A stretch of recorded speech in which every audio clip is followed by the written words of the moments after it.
కోరికలని, మనసు యొక్క కోరికలను మనము జయించగలుగుతాము.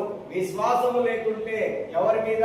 యేసుక్రీస్తు మీద విశ్వాసం లేకున్నా, ఆయన చెప్పినటువంటి వాక్యం మీద, ఆయన చెప్పినటువంటి మాటల మీద, ఆయన ఆజ్ఞలను మనం సరిగ్గా అనుసరించకపోయినట్లయితే మనం విశ్వాస విషయంలో ఓడిపోతాం. కానీ ఎవరైతే ఆయన మాట ప్రకారం జీవిస్తారో జయిస్తారు. హల్లెలూయా, హల్లెలూయా. సో ఏం చెప్పినాను? ఈ ప్రపంచ ధర్మం అంతా రెండు విషయముల మీద ఆధారపడి ఉంటుంది. ఏంటిది?